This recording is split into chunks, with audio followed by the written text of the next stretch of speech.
Welcome to another episode of Uplifting Interviews with Total Strangers. We've got Lorenzo, who is a total stranger, correct? Yes. How do you do? Now we're not strangers. And you are a rock climber. That is correct. You know, I see these rock climbers and I say, I don't see any sense in it myself because it's so dangerous. I mean, it is dangerous. It's not exactly. I'm not going to pretend it's not. It's not a ping pong. Yeah. You know. It's safe. There's like everything you could learn that makes it safer. Safety practice, like tying your harness or tying your rope into your harness. I already sound bad, but no, go ahead. This is all ad lib. You know, no staging here. Yeah. Say it as it is.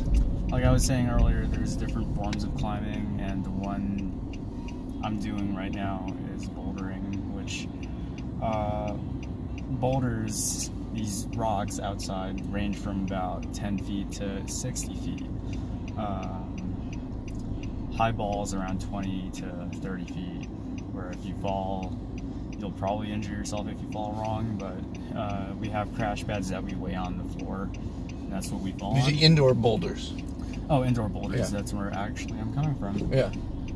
But you're not using the cleats, what do they call those things that go inside the crack? Tetons. You're not using tetons or anything like that? No. Just... We have that's sport climbing, which involves a harness and a rope and someone belaying you up the wall. Okay.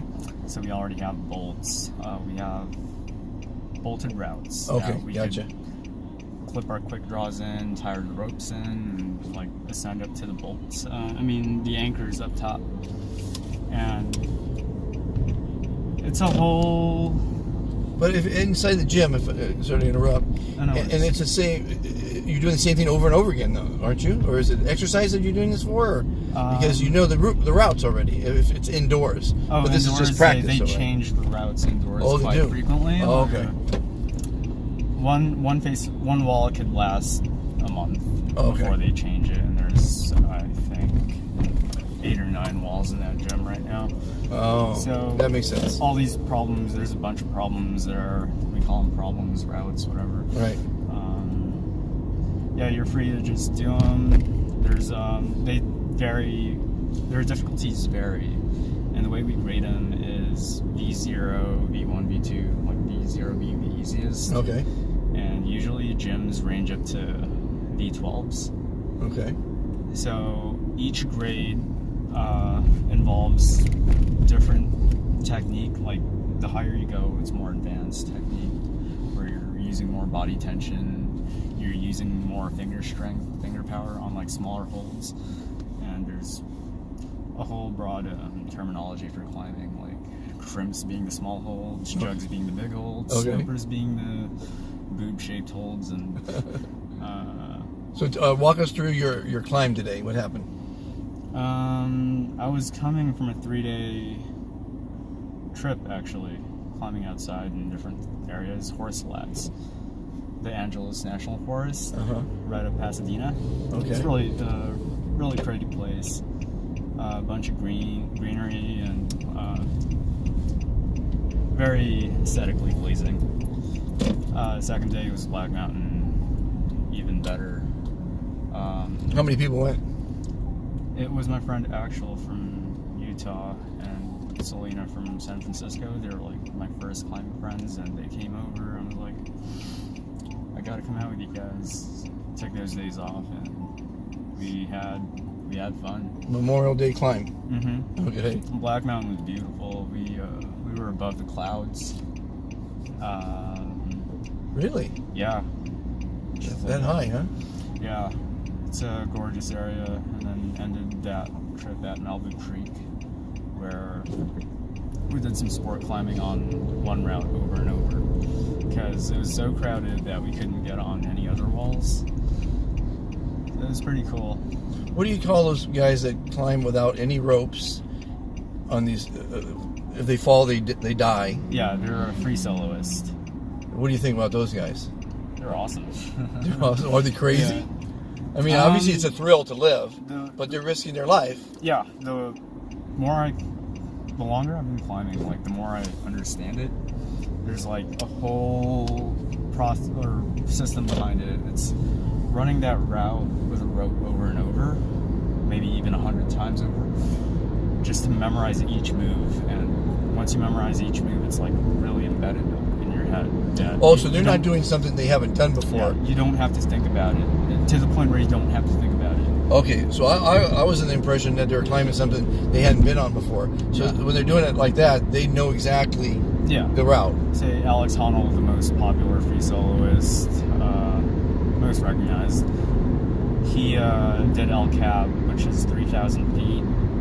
But he did that route over and over with a rope, I think 150 times or so. I could be wrong. So that makes a little bit more sense. Yeah, so he's ran the moves over and over to the point. So now he's got confidence to do it without a rope. Yeah, you could ask him which part of that 3,000-foot climb. You could ask him how to do a certain part, and he'll know. He'll know what you're talking about. Well, I hope so. His life depends on it. Yeah. Yeah, and it's amazing. Memory definitely plays a part in climbing. So I wouldn't be part of that. I have a terrible memory. It's a good way to exercise. Yeah, I guess. Yeah, risk your life, and you'll really remember it. You know. Because in all forms of climbing, we have our projects, our like grade where we consider our limit. My limit right now would be, I think, outside B9, B10, same inside, really. Yeah, we like to do these projects outside. Sometimes we wouldn't get them the first day, and sometimes we do. And these are the things we come back for. It's just an addictive feeling, and it started at the gym, where I hop on this V2, and like, I fall off of it, I'm like, I know I could do that, so it started with that, and I just fell in love with it. It became addicting, just going back, and like... So 2.5 years in, how much invested equipment do you have? Man, how much have I spent on climbing? It's not that much, because I don't have the expensive gear. Okay. Trad climbing uses... I don't even know the terminology for that, because I don't think I'll ever trad climb. It's like crack climbing. Okay. They have like big, giant cracks on a big wall. Right. And you're jamming your fingers or whole hand, feet, and that's not my form. That's not my style of climbing. Right. I like having control with my grip, not my full body and palm. What's the movie where that guy was climbing and he got stuck? His arm got stuck in a boulder. Oh, 127 hours? I think he was just hiking. It was just hiking. It wasn't rock climbing. He was kind of scrambling. I think that's how that boulder fell on him. But yeah, that's one thing outside too. It's good to have like common outdoor knowledge. Let people know where you're going. So, what suggestions do you have for someone who wants to get into rock climbing?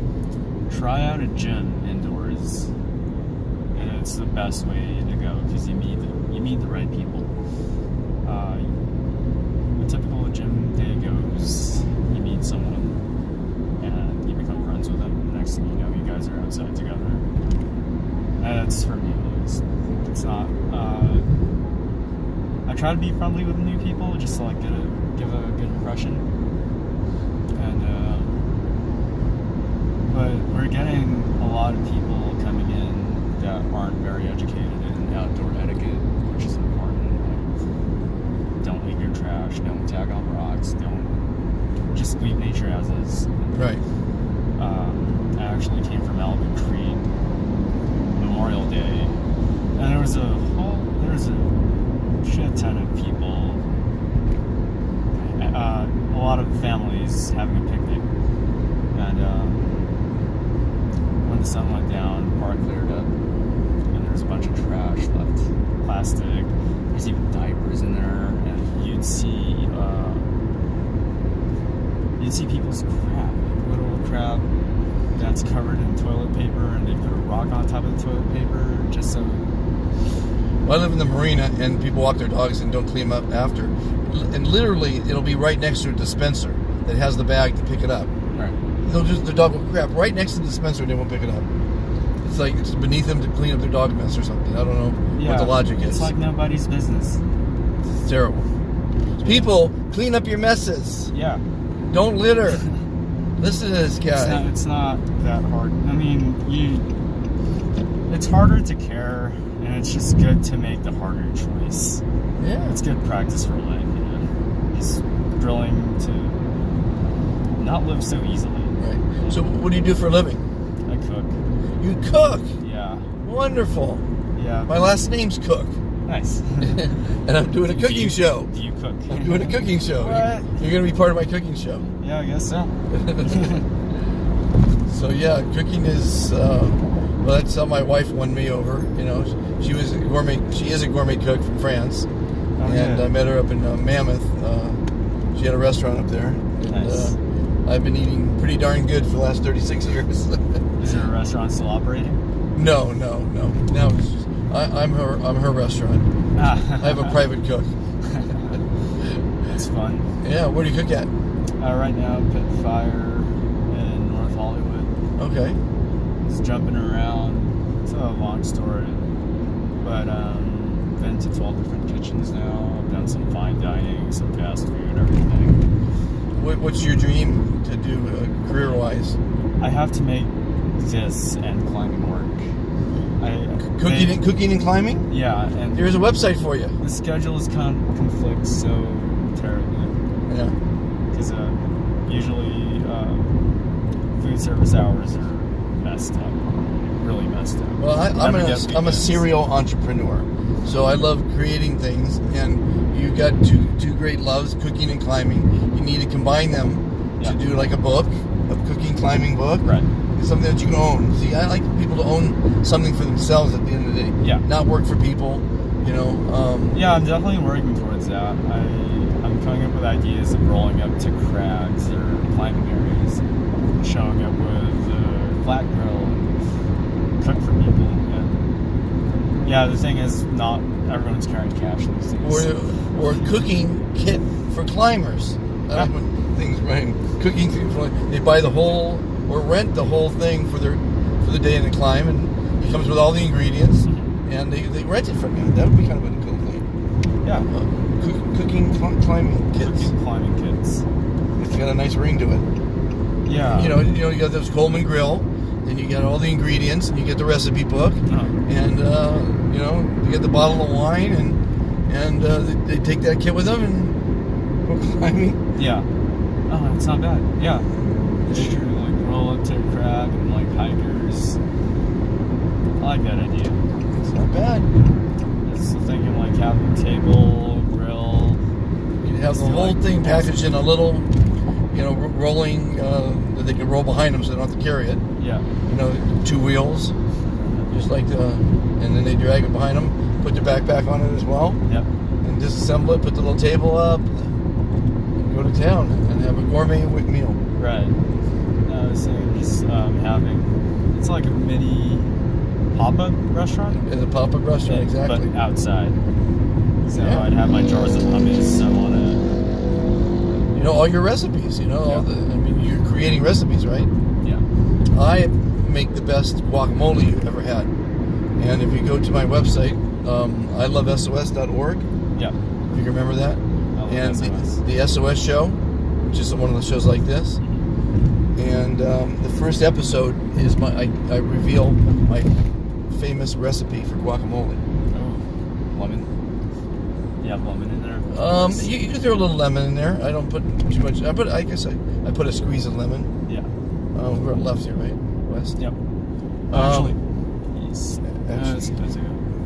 See, you should have told me. Oh, we're actually fine. We're actually fine. Okay. Yeah. But it's the same ingredients that you normally use. Yeah. But it's the way it's prepared.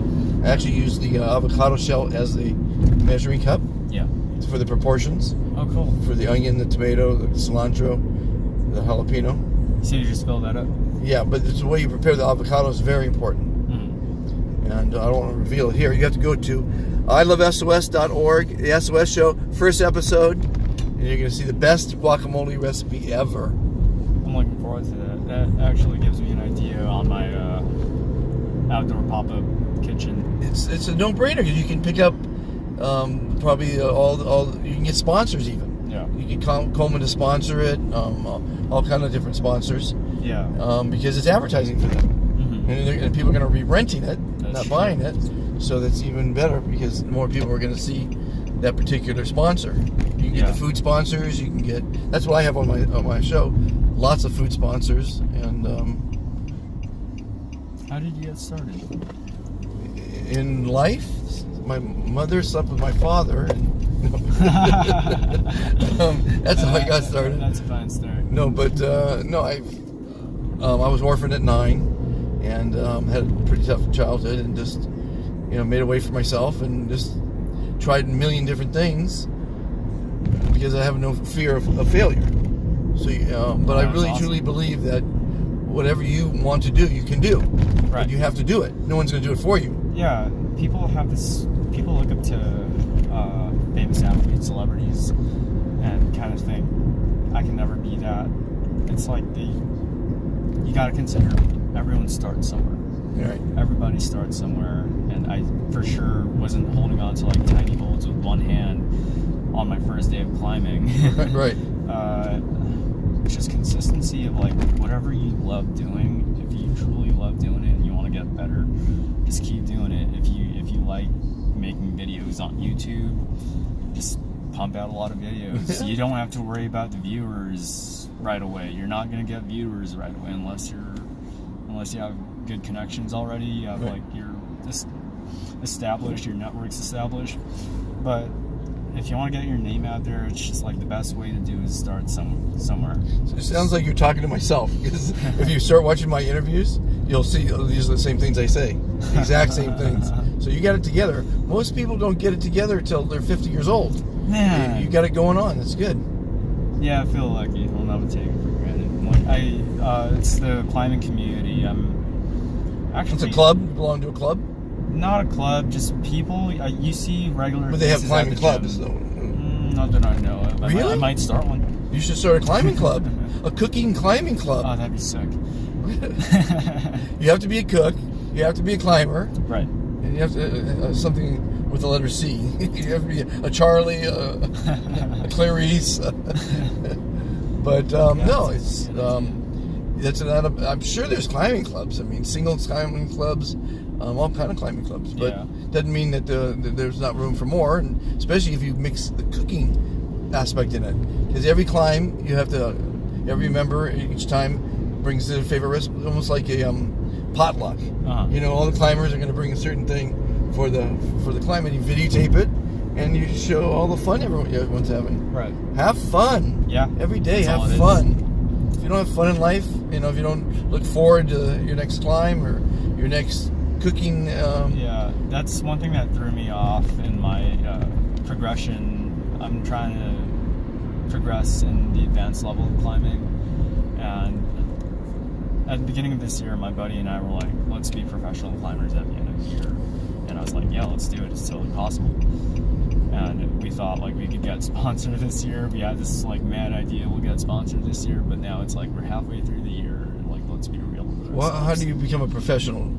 Teaching climbing, you're thinking, or getting your name out there, just getting known, building your Instagram. Yeah, it's knowing the right people too, I think. Okay.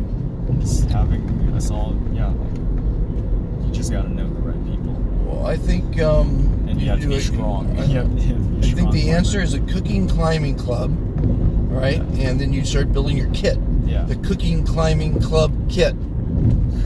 Keep going with those C's and K's, right? Kit spelled with a C. Kit, exactly. It's kit with a C. Throw people off, so. But and you join the club, and you learn how to cook, you learn how to climb, all those fun things. Yeah. I mean, you have to have energy to climb, right? So you got to cook to climb. Yeah, exactly. Makes sense. What do you guys think? Join his club. Do you have an Instagram you want to do a shout out? Whatever, last minute here. Instagram's lorenzo.aladdin. Aladdin's with 1 D. And 2 L's? No, just one each letter. Okay. And yeah, it's all climbing content, and I try to be active. I try to get outside as much as possible. And yeah, if you guys want to try out climbing, I highly encourage it. I'm over at Hollywood Boulders quite often. That's where I train at. Cool. And it's a very big world. I couldn't explain all of it in one. Yeah. But go to his Instagram, thank you for participating. Absolutely. Thanks for having me. Take care.